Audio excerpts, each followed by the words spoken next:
Hey guys, welcome back. I'm Four Towers Films and Doug218 here. What's going on? happy Friday. We are here to recap for you Masterchef, Season 10, episode number 17. 17. The Mystery Box Challenge. It's a Mystery Box Challenge, which is also known as the Elimination Challenge. And in this one, it is 3 mystery boxes, technically, because it's like the actual name of the episode's Box in a Box in a Box. So they start out, well, first, as we know, the blue team lost. Yes. So it was Sherry's team, so they actually have to cook. And remember what Gordon said, one member of the winning team will also have to cook. Joe. Well, they said. I just said they said. So, basically, Micah got to choose because he was the team leader or team captain. Mm-hmm. He ended up choosing Suba, which isn't really a surprise for us. No. You know, we get that he chose Suba. They thought maybe he was kind of playing it a bit safe because he thought, Suba may not be able to keep up, more or less, with the other chefs that were down there. And maybe he should have gone a little bit more strategic route, like maybe put Sarah there or somebody like that, somebody that might pose quite a challenge to him. Although if you think about it, Suba's a pretty good cook, and he usually does fairly well in pressure tests, so isn't that kind of an insult to Suba? Exactly. Just a little. So anyway, box in a box in a box. So the first box, they open up, and they get Filet mignon. filet mignon. So they have to make a dish with that.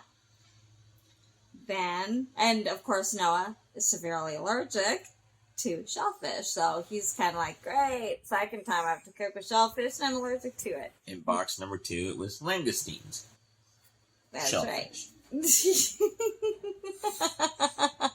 We're trying to keep you informed, give you all the components. That's right. So under that, there was black truffle. Oh my god, you're giving home cooks $500 worth of black truffle. Mm-hmm. In one little truffle.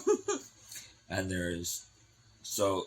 That was 3 components. So they have basically prawns, beef, langoustine, beef, and truffle. So they have to make something with it. So Gordon does like a master chef of what, or master class, what he would do with them. Oh, Niagara Falls. And like what Brie was saying, it's like watching like a great artist or a pianist play his instrument, because it's just so fluid. No wasted motion. No wasted motion. It's fluid and it's played it so beautifully and it looks good and all that stuff. So he basically gave them an idea of what they could do, but they weren't to copy him. Yeah. So this wasn't a replication challenge. It was to give them an idea of what they could do with each component, making each component star. Exactly. So they had 75 minutes, and boom, they're off and running. Away they were going. So basically, with a filet mignon, because it's a choice cut of meat, you got to properly season it and sear it in the pan to keep that juice in. And everyone kind of waited till some of them waited till the last minute, like poor Fred. Waited to the very last minute to cook that steak. It takes maybe, what'd they say, 4 to 5 minutes? 5 minutes at least. At least to get a good medium rare.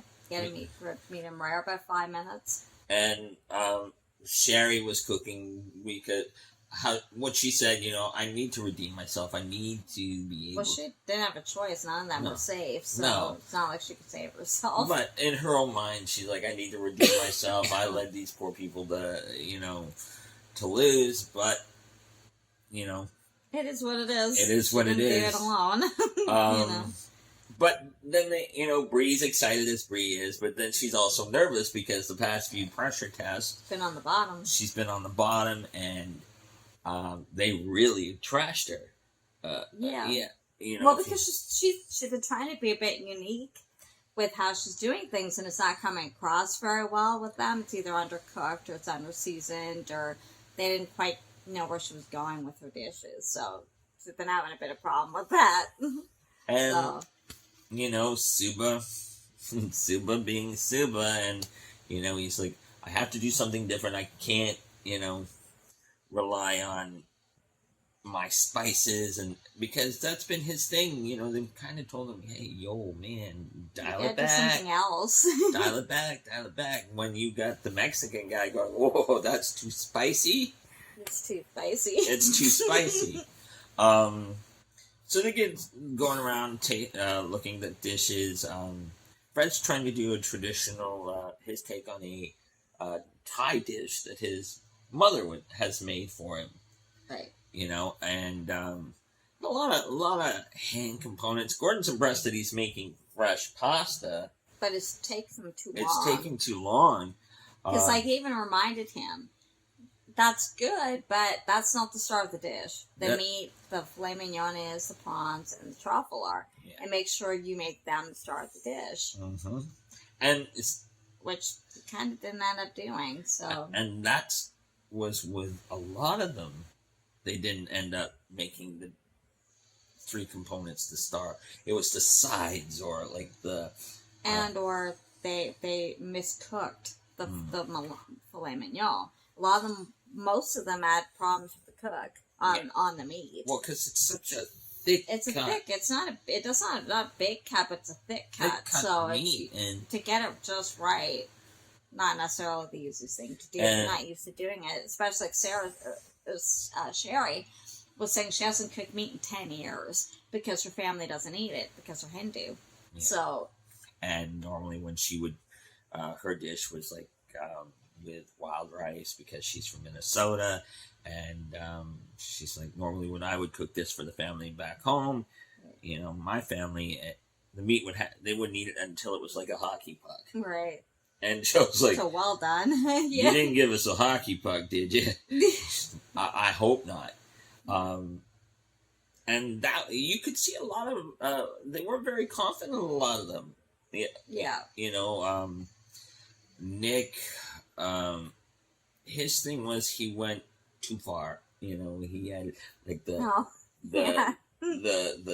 dust and all this. They didn't even know what it was. And because he was trying to do molecular gastronomy, and he's never done it before. And so they're like, why would you do that in an elimination challenge when you've never done it before? You're fighting for your life, you know, like, just cook.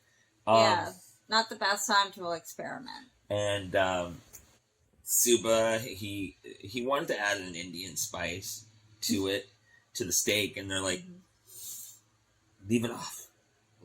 Do something different, because he goes back to Indian food or flavorings too much, and they want to see what else you can do. Like they told Sherry, she kept going back to like Indian or Asian type flavors too, and they wanted you to pull away from that a little bit. So anyway, so the top one, they didn't really say who the top one. It was really about who was on the bottom. Yeah. And basically, it ended up being Brie, Fred, and I believe it was Nick. It was on the bottom 3. Because they weren't really sure where Nick was going. Well, because they said, more or less said Nick's plate was like a hot mess. Yeah, it kind of was. It kind of looked like I had melted ice cream on it, and that was like his sauce. But it did. It looked like melted ice cream. It did. With like sand or something. It was really weird looking. And to see Joe kind of. And then both Brie and Fred were undercooked. Like Fred's was raw. Oh, Fred! They had to actually eat the outside edges to get actually really into the cook. So, and Brie, pretty much the same thing. So it actually came down to Brie and Fred, and apparently they've become really good friends. Like they've been each other's support system through all this. Like we don't get to see a lot of what happens when they're not in the kitchen. Yeah, well, behind scenes. You know, so I guess they become good friends. So they were kind of upset when I was going home, and in the end, it ended up being Fred. So that was sad. But because he's such a good baker and dessert maker, and that's primarily where his strength lies, Gordon says he was going to call, I forget what her name is. She was the chef that was, like, remember when they did the macaroons? I forget her name at the moment. If you remember the name of the chef, please list it in the comments below. If you remember it, because I think he only said it once, and it was really fast, so I can't remember. Yeah. But anyway, he was going to personally call her and see if he could work with her for however long. Whatever time she could give him. Yeah. You know, and Fred was just this ecstatic. He goes, you know what? I'm happy that I even made it this far. You know, like, I've learned so much. He's blossomed as a young man. Much more so, yeah. And then... And he's developed as a savory chef, too. Yeah. Or cook. And, heck, he's got that seat in any one of Morimoto's restaurants. Right. Right, all around the world. So, I mean, that shows you. If that doesn't tell you, young man, that you're a good cook, I don't know what will. I think we said this. You're going to go far. I see big things for Fred. I think so. You know, and if they ever do an All-Stars, I'm sure they might may ask bring him Fred back. We'll see. Well, that's it for this week of Masterchef. I hope you liked it. If you did, give it a thumbs up. Don't forget to subscribe and hit the notification bell so you know when we upload every time Masterchef Season 10 airs. We will see you next week. Gotta go? Yep. Bye. See you guys.